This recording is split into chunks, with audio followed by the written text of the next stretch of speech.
Thank you very much. Thank you.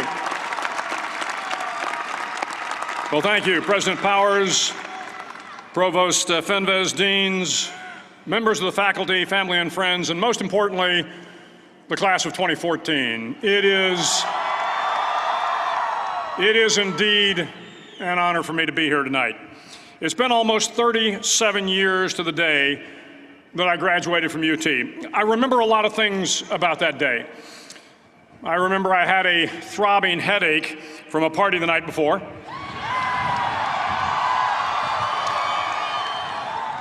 I remember I had a serious girlfriend, who I later married. That's important to remember, by the way. And I remember I was getting commissioned in the Navy that day. But of all the things I remember, I don't have a clue who the commencement speaker was, and I certainly don't remember anything they said. So acknowledging that fact, if I can't make this commencement speech memorable, I will at least try to make it short. So the university's slogan is, "What starts here changes the world." Well, I've got to admit, I kind of like it. What starts here changes the world. Tonight, there are almost 8,000 students, or there are more than 8,000 students graduated from UT. So that great paragon of analytical rigor, Ask.com, says that the average American will meet 10,000 people in their lifetime. 10,000 people, that's a lot of folks. But if every one of you changed the lives of just 10 people, and each one of those people changed the lives of another 10 people, and another 10, then in 5 generations, 125 years, the class of 2014 will have changed the lives of 800 million people. 800 million people. Think about it. Over twice the population of the United States. Go one more generation, and you can change the entire population of the world, 8 billion people. If you think it's hard to change the lives of 10 people, change their lives forever, you're wrong. I saw it happen every day in Iraq and Afghanistan. A young Army officer makes a decision to go left instead of right down a road in Baghdad, and the 10 soldiers with him are saved from a close-in ambush. In Kandahar province, Afghanistan, a non-commissioned officer from the female engagement team senses that something isn't right and directs the infantry platoon away from a 500-pound IED, saving the lives of a dozen soldiers. But if you think about it, not only were those soldiers saved by the decisions of one person, but their children were saved, and their children's children. Generations were saved by one decision, one person. But changing the world can happen anywhere, and anyone can do it. So what starts here can indeed change the world. But the question is, what will the world look like after you change it? Well, I'm confident that it will look much, much better. But if you'll humor this old sailor for just a moment, I have a few suggestions that may help you on your way to a better world. And while these lessons were learned during my time in the military, I can assure you that it matters not whether you ever served a day in uniform. It matters not your gender, your ethnic or religious background, your orientation, or your social status. Our struggles in this world are similar, and the lessons to overcome those struggles and to move forward, changing ourselves and changing the world around us, will apply equally to all. I've been a Navy SEAL for 36 years, but it all began when I left UT for basic SEAL training in Coronado, California. Basic SEAL training is 6 months of long, torturous runs in the soft sand, midnight swims in the cold water off San Diego, obstacle courses, unending calisthenics, days without sleep, and always being cold, wet, and miserable. It is 6 months of being constantly harassed by professionally trained warriors who seek to find the weak of mind and body and eliminate them from ever becoming a Navy SEAL. But the training also seeks to find those students who can lead in an environment of constant stress, chaos, failure, and hardships. To me, basic SEAL training was a lifetime of challenges crammed into 6 months. So here are the 10 lessons I learned from basic SEAL training that hopefully will be of value to you as you move forward in life. Every morning in SEAL training, my instructors, who at the time were all Vietnam veterans, would show up in my barracks room, and the first thing they'd do was inspect my bed. If you did it right, the corners would be square, the covers would be pulled tight, the pillow centered just under the headboard, and the extra blanket folded neatly at the foot of the rack. It was a simple task, mundane at best, but every morning we were required to make our bed to perfection. It seemed a little ridiculous at the time, particularly in light of the fact that we were aspiring to be real warriors, tough, battle-hardened SEALs. But the wisdom of this simple act has been proven to me many times over. If you make your bed every morning, you will have accomplished the first task of the day. It will give you a small sense of pride, and it will encourage you to do another task, and another, and another. And by the end of the day, that one task completed will have turned into many tasks completed. Making your bed will also reinforce the fact that the little things in life matter. If you can't do the little things right, you'll never be able to do the big things right. And if by chance you have a miserable day, you will come home to a bed that is made, that you made. And a made bed gives you encouragement that tomorrow will be better. So if you want to change the world, start off by making your bed. During SEAL training, the students are all broken down into boat crews. Each crew is 7 students, 3 on each side of a small rubber boat, and 1 coxswain to help guide the dinghy. Every day, your boat crew forms up on the beach and is instructed to get through the surf zone and paddle several miles down the coast.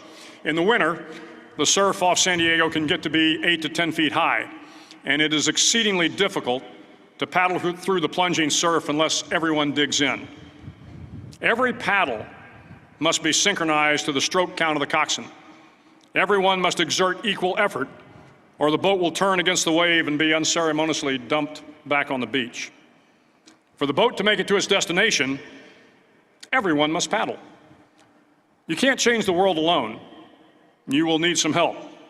And to truly get from your starting point to your destination takes friends, colleagues, the goodwill of strangers, and a strong coxswain to guide you. If you want to change the world, find someone to help you paddle. Over a few weeks of difficult training, my SEAL class, which started with 150 men, was down to just 42. There were now 6 boat crews of 7 men each. I was in the boat with the tall guys, but the best boat crew we had was made up of the little guys, the Munchkin crew, we called them. No one was over 5'5". The Munchkin boat crew had 1 American Indian, 1 African American, 1 Polish American, 1 Greek American, 1 Italian American, and 2 tough kids from the Midwest. They out-paddled, outran, and outswam all the other boat crews. The big men in the other boat crews would always make good-natured fun of the tiny little flippers the Munchkins put on their tiny little feet prior to every swim.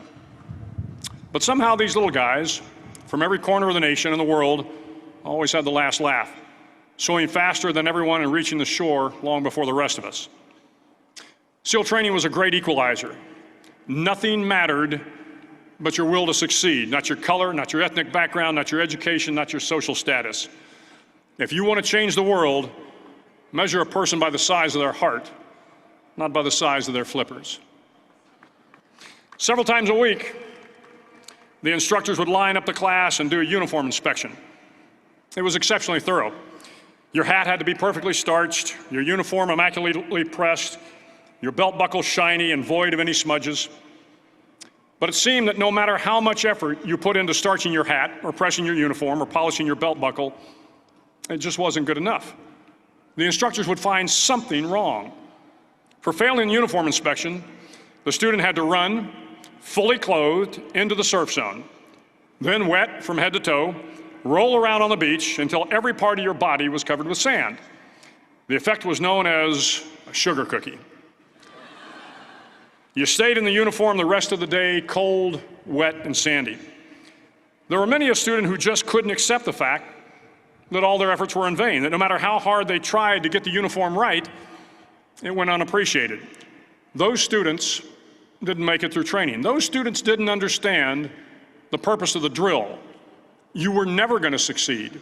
You were never going to have a perfect uniform. The instructors weren't going to allow it. Sometimes, no matter how well you prepare or how well you perform, you still end up as a sugar cookie. It's just the way life is sometimes. If you want to change the world, get over being a sugar cookie and keep moving forward. Every day during training, you were challenged with multiple physical events: long runs, long swims, obstacle courses, hours of calisthenics, something designed to test your mettle.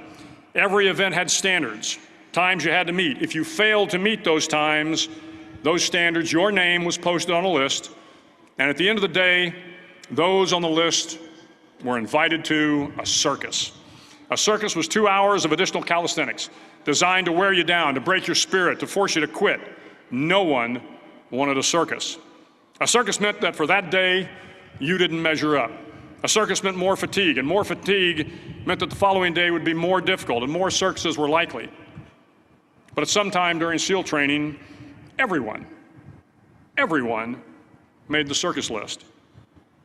But an interesting thing happened to those who were constantly on the list. Over time, those students who did 2 hours of extra calisthenics got stronger and stronger. The pain of the circuses built inner strength and physical resiliency. Life is filled with circuses. You will fail. You will likely fail often. It will be painful. It will be discouraging. At times, it will test you to your very core. But if you want to change the world, don't be afraid of the circuses. At least twice a week, the trainees were required to run the obstacle course. The obstacle course contained 25 obstacles, including a 10-foot wall, a 30-foot cargo net, a barbed wire crawl, to name a few. But the most challenging obstacle was the slide for life. It had a 3-level, 30-foot tower at one end and a 1-level tower at the other. In between was a 200-foot-long rope. You had to climb the 3-tiered tower, and once at the top, you grabbed the rope, swung underneath the rope, and pulled yourself hand over hand until you got to the other end. The record for the obstacle course had stood for years when my class began in 1977. The record seemed unbeatable until one day a student decided to go down the slide for life head first. Instead of swinging his body underneath the rope and inching his way down, he bravely mounted the top of the rope and thrust himself forward. It was a dangerous move, seemingly foolish and fraught with risk. Failure could mean injury and being dropped from the course. Without hesitation, the student slid down the rope perilously fast. Instead of several minutes, it only took him half that time. And by the end of the course, he had broken the record. If you want to change the world, sometimes you have to slide down the obstacles head first. During the land warfare phase of training, the students are flown out to San Clemente Island, which lies off the coast of San Diego. The waters off San Clemente are a breeding ground for the great white sharks. To pass SEAL training, there are a series of long swims that must be completed. One is the night swim. Before the swim, the instructors joyfully brief the students on all the species of sharks that inhabit the waters off San Clemente. They assure you, however, that no student has ever been eaten by a shark, at least not that they can remember. But you are also taught that if a shark begins to circle your position, stand your ground. Do not swim away. Do not act afraid. And if the shark, hungry for a midnight snack, darts towards you, then summons up all your strength and punch him in the snout, and he will turn and swim away. There are a lot of sharks in the world. If you hope to complete the swim, you will have to deal with them. So if you want to change the world, don't back down from the sharks. As Navy SEALs, one of our jobs is to conduct underwater attacks against enemy shipping. We practice this technique extensively during training. The ship attack mission is where a pair of SEAL divers is dropped off outside an enemy harbor and then swims well over 2 miles underwater, using nothing but a depth gauge and a compass to get to the target. During the entire swim, even well below the surface, there is some light that comes through. It is comforting to know that there is open water above you. But as you approach the ship, which is tied to a pier, the light begins to fade. The steel structure of the ship blocks the moonlight. It blocks the surrounding street lamps. It blocks all ambient light. To be successful in your mission, you have to swim under the ship and find the keel, the center line, and the deepest part of the ship. This is your objective. But the keel is also the darkest part of the ship, where you cannot see your hand in front of your face, where the noise from the ship's machinery is deafening, and where it gets to be easily disoriented, and you can fail. Every SEAL knows that under the keel, at that darkest moment of the mission, is a time when you need to be calm, when you must be calm, when you must be composed, when all your tactical skills, your physical power, and your inner strength must be brought to bear. If you want to change the world, you must be your very best in the darkest moments. The 9th week of training is referred to as Hell Week. It is 6 days of no sleep, constant physical and mental harassment, and one special day at the Mud Flats. The Mud Flats are an area between San Diego and Tijuana where the water runs off and creates the Tijuana Sloughs, a swampy patch of terrain where the mud will engulf you. It is on Wednesday of Hell Week that you paddle down to the Mud Flats and spend the next 15 hours trying to survive this freezing cold, the howling wind, and the incessant pressure to quit from the instructors. As the sun began to set that Wednesday evening, my training class, having committed some egregious infraction of the rules, was ordered into the mud. The mud consumed each man till there was nothing visible but our heads. The instructors told us we could leave the mud if only 5 men would quit. Only 5 men, just 5 men, and we could get out of the oppressive cold. Looking around the mud flat, it was apparent that some students were about to give up. It was still over 8 hours till the sun came up. 8 more hours of bone-chilling cold. The chattering teeth and the shivering moans of the trainees were so loud, it was hard to hear anything. And then one voice began to echo through the night. One voice raised in song. The song was terribly out of tune, but sung with great enthusiasm. One voice became 2, and 2 became 3, and before long, everyone in the class was singing. The instructors threatened us with more time in the mud if we kept up the singing, but the singing persisted. And somehow the mud seemed a little warmer, and the wind a little tamer, and the dawn not so far away. If I have learned anything in my time traveling the world, it is the power of hope. The power of one person, a Washington, a Lincoln, King, Mandela, and even a young girl from Pakistan, Malala. One person can change the world by giving people hope. So if you want to change the world, start singing when you're up to your neck in mud. Finally, in SEAL training, there's a bell. A brass bell that hangs in the center of the compound for all the students to see. All you have to do to quit is ring the bell. Ring the bell, and you no longer have to wake up at 5 o'clock. Ring the bell, and you no longer have to be in the freezing cold swims. Ring the bell, and you no longer have to do the runs, the obstacle course, the PT, and you no longer have to endure the hardships of training. All you have to do is ring the bell to get out. If you want to change the world, don't ever, ever ring the bell. To the class of 2014, you are moments away from graduating, moments away from beginning your journey through life, moments away from starting to change the world for the better.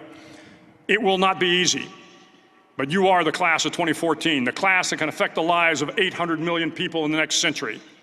Start each day with a task completed. Find someone to help you through life. Respect everyone. Know that life is not fair and that you will fail often.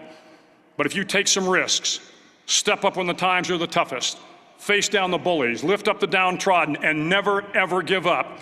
If you do these things, the next generation and the generations that follow will live in a world far better than the one we have today. And what started here will indeed have changed the world for the better. Thank you very much. Hook 'em horns.